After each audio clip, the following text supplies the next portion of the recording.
Good evening YouTube, welcome to Motoc Tribe. ഇതൊരു പെട്രോമിൻ്റെ സൂപ്പർബൈക്ക് 40 എന്ന് പറഞ്ഞ ഓയിലാണ്. നമ്മളിന്ന് റിവ്യൂ ചെയ്യാൻ പോകുന്ന ഈ ഓയിലാണ്. ഇത് പെട്രോമിൻ കോർപ്പറേഷൻ സൗദി അറേബ്യയിൽ ഉണ്ടാക്കിയ ഓയിലാണ്. സൗദി അറേബ്യയിൽ ഉണ്ടാക്കിയ ഓയിലായതുകൊണ്ട് ഇതിന് കുറച്ചുകൂടെ ക്വാളിറ്റി കാണും എന്നാണ് എന്നോട് കടക്കാരൻ പറഞ്ഞത്. എന്താണെന്ന് എനിക്കറിയത്തില്ല.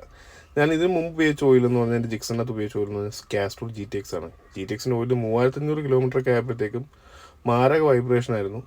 എനിക്ക് വലിയ താല്പര്യം അതുകൊണ്ട് കുറഞ്ഞു.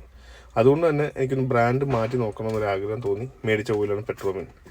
കൂടാതെ ഞാൻ ഇതിനു മുമ്പ് എൻ്റെ ആവിയേറ്ററിനകത്ത് ഒഴിച്ചതും പെട്രോമിൻ ആയിരുന്നു. എനിക്ക് അതിലൊക്കെ അമേസിങ് റിസൾട്ട്സാണ് കിട്ടിയത്. കുറച്ച് വണ്ടി നല്ല വണ്ടി റിഫൈൻഡായി.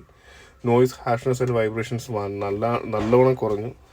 പിന്നെ ഒരു ചെറിയ ത്രോട്ടിൽ റെസ്പോൺസും കൂടി. അങ്ങനെ പല പല ബെനിഫിറ്റ്സിന് കിട്ടിയതുകൊണ്ട് ഞാൻ പെട്രോമിൻ കോർപ്പറേഷൻ്റെ പെട്രോമിൻ സൂപ്പർബൈക്ക് 40 എന്ന് പറഞ്ഞ ഓയിലോട്ട് മാറി. ഇതാണ് 3500 കിലോമീറ്റർ ഓടിയ കാസ്ട്രോൾ GTXൻ്റെ വിസ്കോസിറ്റി. ഓയിൽ ഏകദേശം വെള്ളം പോലെ ആവുകയും ചെയ്തു. ഒട്ടും ആ ഒരു സ്മൂത്ത്നെസ് ഒന്നും കീപ്പപ്പ് ചെയ്യുന്നുമില്ല. അപ്പം എന്തായാലും ഒരു ഓയിൽ മാറിയേ പറ്റൂ. അപ്പം ഇതാണ് പെട്രോമിൻ്റെ ഓയിൽ. പെട്രോമിൻ എന്ന് പറഞ്ഞാൽ ചെറിയ കമ്പനിയല്ല. ജസ്റ്റ് ബ്രീഫായിട്ട് പറഞ്ഞു പോകാം. സൗദി അറേബ്യയിലെ ഏറ്റവും വലിയ ഓയിൽ റിഫൈനറി അല്ലെങ്കിൽ ഓയിൽ ഫാക്ടറിയാണ് കമ്പനിയാണ് പെട്രോമിൻ. സോ അവിടുന്ന് ഡയറക്റ്റായിട്ട് ഇമ്പോർട്ട് ചെയ്താണ് ഈ ഓയിൽ. എന്നിട്ട് അവർ ഇങ്ങനെ ഈ വിലയ്ക്ക് കൊടുക്കുന്നു എന്ന് എനിക്കറിയത്തില്ല. എന്തായാലും കാസ്ട്രോളിനേക്കാൾ 25 രൂപ വില കുറവിലാണ് എനിക്ക് ഡിസ്കൗണ്ട് ഉണ്ടെന്ന് പറഞ്ഞ് ഓയിൽ കിട്ടിയത്. So I am extremely happy. And നമുക്കിനി ഇത് യൂസ് ചെയ്തിട്ട് ഒരു റിവ്യൂ കൂടെ പറയാം. Thank U.